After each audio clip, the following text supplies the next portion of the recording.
Hey, good morning, afternoon, or evening, whenever it is that you're watching this. This chapter is in reference to prisoner rights, and we're going to sort of take a little tour down the historical lane on how things used to be and how they weren't so great, and how sort of when the constitutional rights were sort of helped along with some legal action, that prisoners and inmates started getting rights. And then, more importantly, um, when we started looking at some things like it's called the Innocence Project, which maybe you're aware of, but primarily you're going to have two things that are going to really focus out of here that come into your applications for your assignments, and that has to do with the different amendments that we have. And I think we're covering the first, fourth, and eighth. Um, the book also covers 14th, but that sort of ties into some of the other ones as well too that we'll cover in another chapter. So we're going to stay with those three for right now.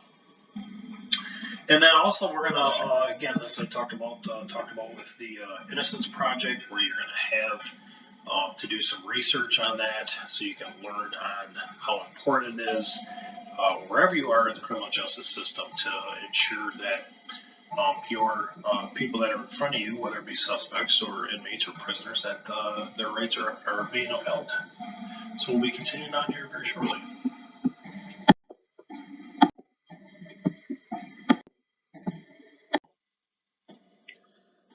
So this is even just sort of a memory road down for us. As we've seen some of these things here, and I'll read the slide real quick. But prior to 1960s, inmates were considered what they see as civilly dead. So understand basically what that means is that if you had a grievance or you had an issue where you're mistreated or anything of that nature, you had no recourse for that. So if they wanted to serve you lunch with maggots in it, that's what you were going to end up getting. Um, and we also know from like watching the documentary The 13th, where we learned about convicted felons were actually used as slaves of the state. That was took place in Ruffin v. Commonwealth of Virginia, 1874, and that allowed them to allowed the government to use prisoners to actually just work as slaves. Obviously, not a really great thing, but those were the times at that particular time. And for a while, there was something that was called the hands-off doctrine, and basically what that meant is that hands off. Like the correctional administration was technically better and left to the experts in the facility, which they were going to end up finding out later that may have not been also correct. I'm sure there were good folks out there, but just like in anything, just as there's bad accountants, there's going to be bad correctional staff. And when you're dealing with the rights to human beings, um, these are things that can't be overlooked and skipped upon. Society still was apathetic to prison conditions. And I can tell you really right now, unless you have somebody that has been in prison, or you know somebody, whether it be a family member or a friend or distant relative, you could really care less on what actually is going on in prisons. Um, and so prisoner complaints involve privileges. And so what that essentially means is that, like, if I had a complaint that involved with, like, they say, me getting reading material, it would be up to the prison if they wanted to give me reading material or not. And like I feel, as you will read here and some of your research on case files, that reading material in some natures can actually be curtailed if it may be of like a pornographic or explicit violence and stuff of that nature. But for the most part, I think the idea is that basically prisoners were not treated well at all. And we actually know that as well too as we look back, right? And we looked at the way that prisons and the rooms were actually constructed, and we know that again they were say it the easiest, and sometimes they were hellholes.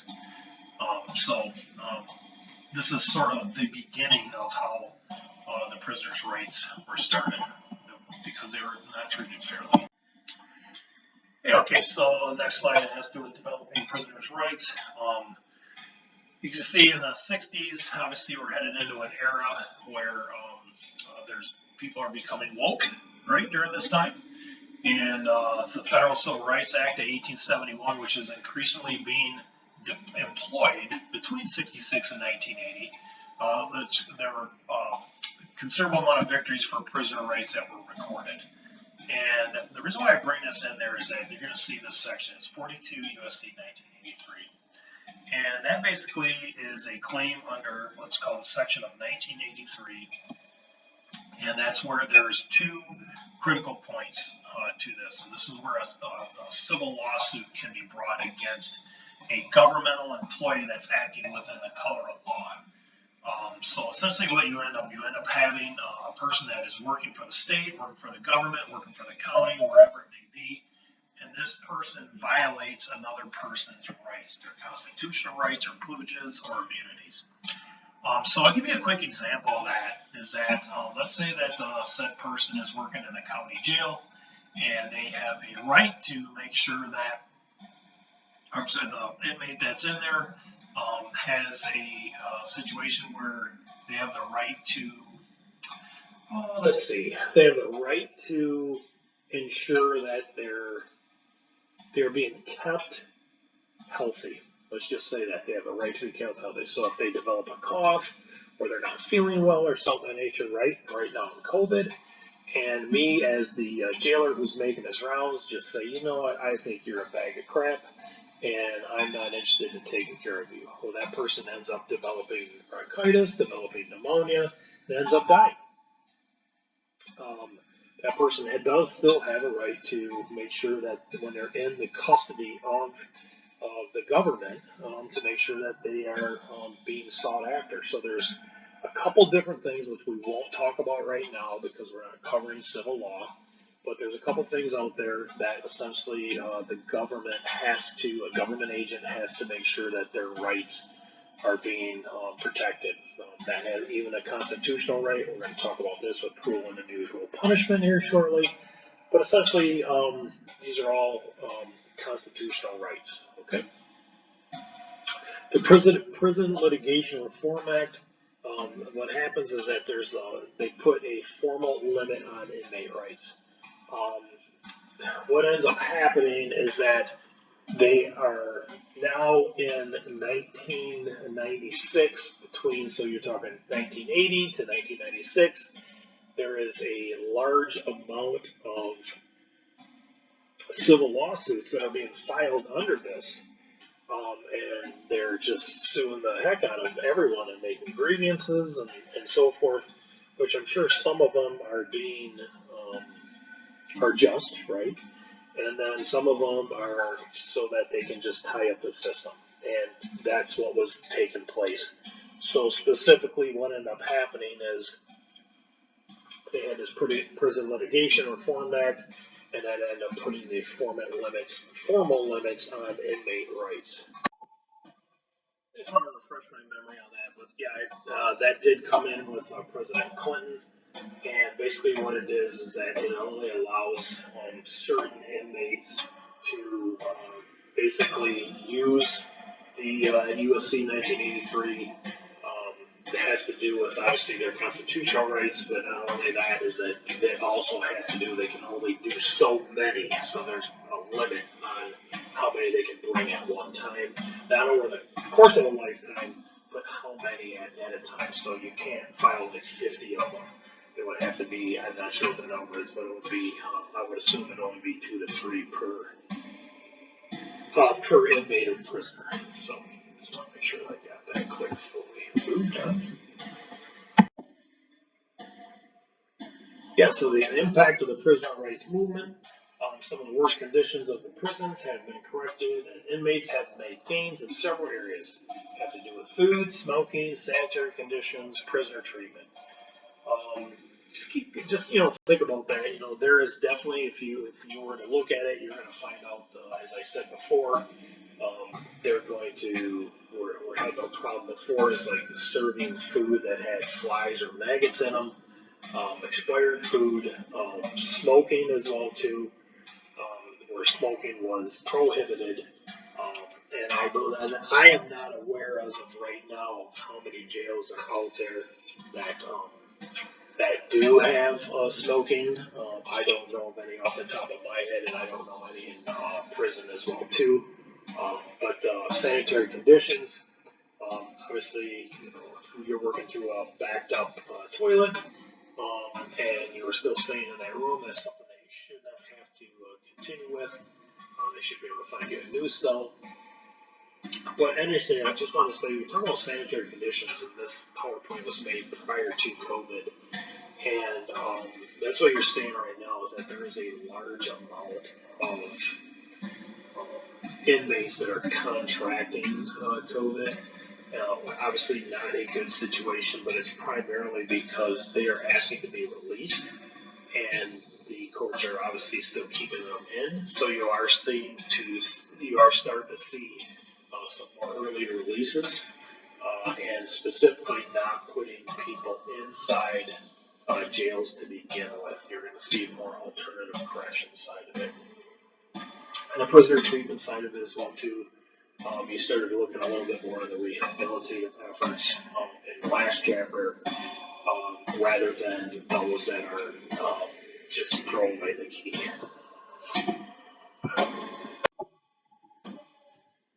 Okay, sorry, I had to take a pause, but so overcrowding continues to be a problem, and I guess the question would be is why is this?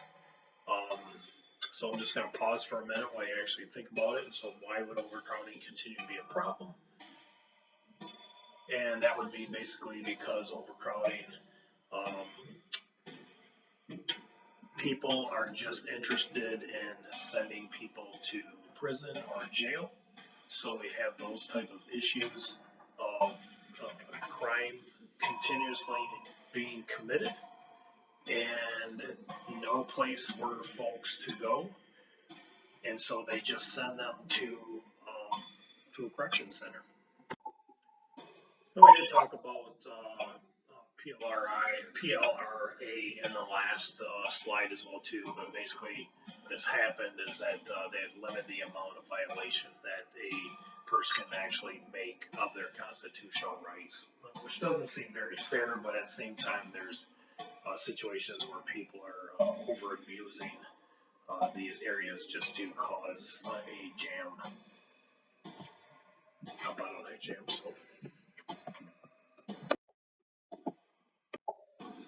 So this is somewhat of a longer slide. So we're talking about the First Amendment rights, which are on page 235 to 239. And one of the rights is all has to fall under the freedom of speech, right? And so we're talking about the religion side of it. I thought it was quite interesting, and one of the students, I believe they had said that most churches have the difference of Roman Catholic Church and that of a Protestant church. There was no mention of that of Muslim or any of the other religions that are out there, Buddhism or anything of that nature. So, so essentially, what ends up happening is in the 60s, if you're not familiar with the Nation of Islam, but essentially they ended up, which is primarily of those of African American folks, filed lawsuits against the prisons and the government, well, not having a place for them to actually have their religion take place. And so these are some of the how this ended up happening. You're going to find within this, and this has to do with the application, this is what I wanted to get at. So you're going to find different cases that are within. That's why I put the page numbers on there. And what I'm interested in having you do is like maybe pull up a case that's of interest in there. There's also some located on 239. But I'm interested in learning about the case, not the outcome, but the case. So I want to know what led up to it. This is something that you're going to see take place in the future as well too, if you stay with the criminal justice side of it.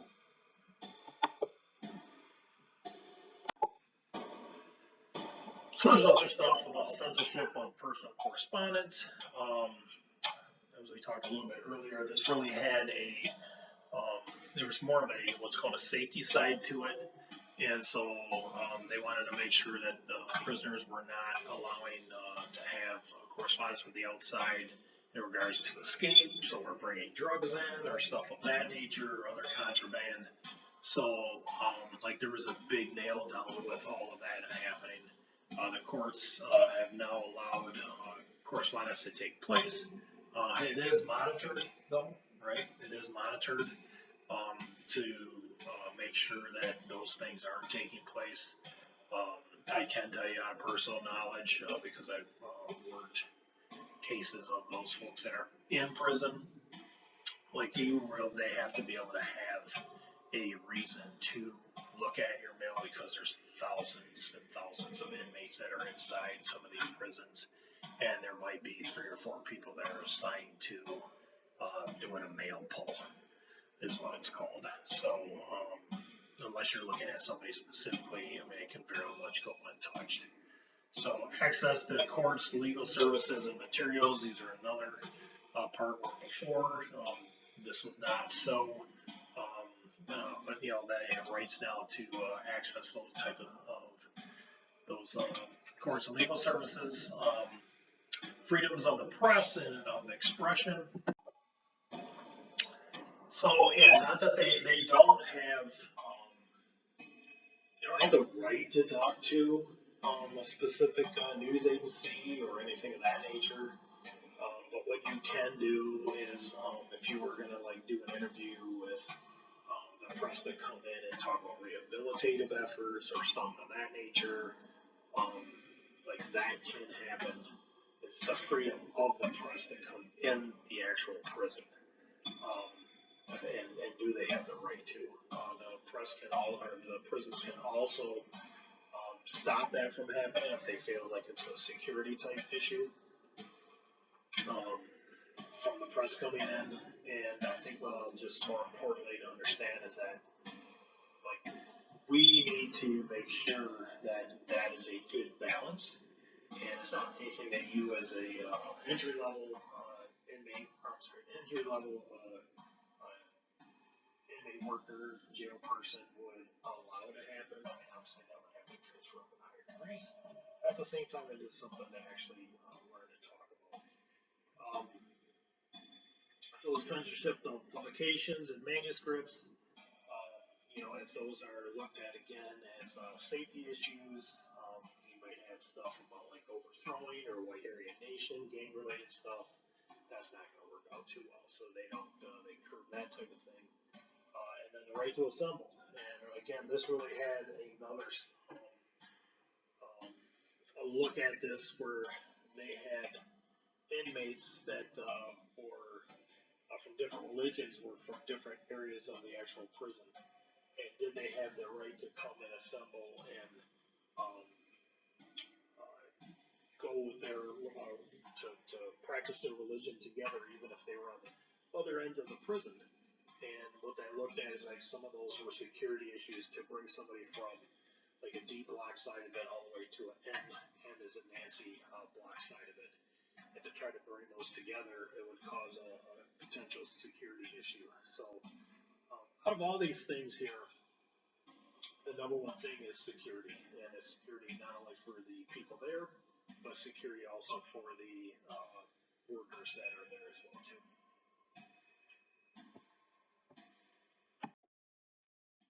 So we move into the Fourth Amendment rights. Again, this is on page 240. There's 2 biggies here. Hudson versus Palmer, which an inmate has no reasonable expectation of privacy of their cell. And Bell versus Wolfish, which is strict searches allowed by the courts, especially after in-person visits. So they're sort of self-explanatory, but basically if you are in prison or jail, you have no reason of expectation of privacy whatsoever. And at any time they decide that they're going to come in and throw your cell, they can go through every item that they want to, and they basically put everything out into the hallway and look through everything. Understand that it's fun to give you the ideas that what if that was to happen in your room, where you're at right now, whatever your student housing room, or it else would be your own bedroom at your house. You would definitely feel like violated, especially if it wasn't justifiably so. So these type of things can really cause an uprising in the actual jail or prison population. So it's not something that we want to, do every day because it could end up being very terribly. But when we do have just cause, that's the way that the inmates would look at it. That there would be just cause for it, even though you don't have to have it. It's understand this is that there might be 5,000 people working, or there might be 5,000 inmates in a prison, and there might be 100 officers that are working. So very could be unexpectedly problems, and there would not be enough officers to take care of the event that did take like any type of uprising. So Bell versus Wolfish in 1979. Again, we talked about the strip searches side of it. Understand is that even me as a police officer, when I would go into prison at times to interview people, I had to not essentially just be strip searched, but I had to be patted down before and after going in there. Absolutely no weapons, no guns. I had to put everything into a box, even being a police officer, and then they had to look through everything, which obviously I had no problem doing. I had to leave my wallet outside, cell phone, everything. Basically, just bring my recorder and myself, and that's it. But what happens is that the strip search side of it, when if there's a person visiting, what ends up happening is they get strip searched before they end up going in, and then they get strip searched after. And this is the inmate themselves, not the people coming to actually visit them.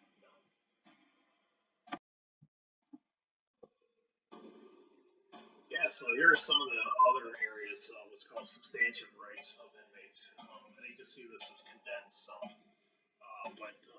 So there's called the Eighth Amendment rights, which is rights of criminal and unusual punishment. I forgot to say that on the Fourth Amendment rights. Those are the a person should not have to be part of an unreasonable search and seizure. So again, I apologize about that. But the Eighth Amendment rights, this is really applied for prisoners that comply with their living conditions, as we've seen, and historical views that they can just be terrible places to be at. We're going to be exploring a little bit more about solitary confinement. And is it humane to actually leave? Is solitary confinement actually humane? Let's just put it that way. But that's something we're going to explore a little bit later. Physical abuse has to do with inmate on inmate or correction officer on inmate. We've actually talked about this a little bit earlier, last chapter, when we had to do about sexual trauma, inmate to inmate. Deadly force with Whitley versus Elbers. This is a case that you can actually look up as part of your application for this section as well too. I won't go into it right now, so I won't spill the beans. But it basically has to do with a prisoner that was deadly force was used upon them. So medical treatment and standards, that's another area, which was something we talked about earlier. But right now it comes in the place of COVID, again, because we just do not have enough places to quarantine folks inside a prison. And when I was doing some research earlier, or on the last time when COVID was actually just out, one particular time there was only 5% of the population, and 3 weeks later, 85% of the population had it. I know some specific people that I have put away in prison that they essentially also have had COVID while they're in there right now. And just from listening to the jail calls and stuff of that nature, you could hear that they were not being treated other than being quarantined. So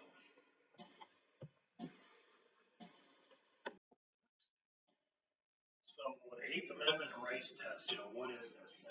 What actually is cruel and unusual? because we don't really understand this.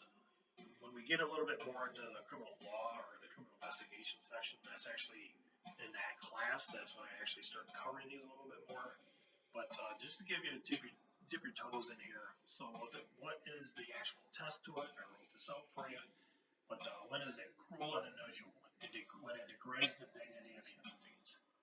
When it is disproportional. When it shocks the general conscience and is unfair. When there is a deliberate indifference. When punishment is based on characteristics.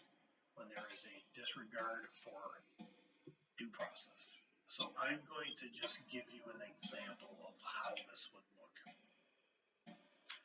Let's say that, this is an example, but let's say that as a white person that I have a bias towards, let's say, Asian Americans, and I also don't like Asian Americans who are Buddhist, okay? So when I would go past a person's cell, I may make fun of them because of their of what it is. I'm degrading them because of their religion. I'm degrading them because of their nationality. When it's disproportional, let's say that I give people who worship Buddhism and also who are Asian small portions of food, and I give bigger food or I give more opportunities for those that are not Asian and not practicing Buddhism. That is disproportionality. When it shocks the general conscience and is unfair. And basically what that means is that somebody that's outside of your realm, that means outside of law enforcement, correctionals, whatever it may be, a common person, would that shock the general conscience, where they would see it as unfair. When there is a deliberate indifference, and that deliberate indifference means that I may not just give somebody care, right? They're bleeding in their cell. Let's say that they were attacked, and I just didn't give them any type of care, medical care. That's a deliberate indifference. When punishment is based on characteristics, obviously you can just understand that. When there is a disregard, sorry, my dog's barking right now. When there is a disregard for due process, and that basically means that because of your nationality, or specifically because I don't like people who worship Buddhist, I am going to make sure that the grievances that they put in, I just don't even bother with it. I just throw them in the trash. So those are all cruel and unusual punishments. So those are what the test would look like. I believe this is the last slide here. So providing legal services to inmate. So the importance of providing inmates with legal counsel to exercise their right. There's something, an example of the Innocence Project, so we'll talk about that because that is part 2 of 2, I believe, or 1 of 2 with your assignments today. And those grievance process allows inmates to complain about the conditions of confinement. There's also a correction ombudsman. These programs have been successful at improving conditions in adult prisons by monitoring the relationships between prisoners and prison officials. So that's sort of a liaison, right? And so that is something that may not be connected specifically, but is seen as an inmate advocate to try to make sure that the inmates their conditions or their grievances are being brought to the attention and that they're being addressed. And which is actually a really good thing. I mean, obviously. But let's get back up to the importance of providing inmates with legal counsel to exercise their rights. I say, and again, the Innocence Project is something that it's terrible that it has to even exist, but because of the injustices that has happened over the years with prosecuting more of the time people of color rather than white folks, it's just the list goes on. And if you've not taken a part in this, there's going to be an assignment that is will bring some light to your or some light to your eyes, where things have just not done well, where we've really tainted up the criminal justice profession. But anyway, make sure that you take a look at that. We're sitting on about 30 minutes of instruction right now. And so this is all I had right now for this specific section. The two assignments are going to be some work. So a little bit lighter on the PowerPoint side. So thank you.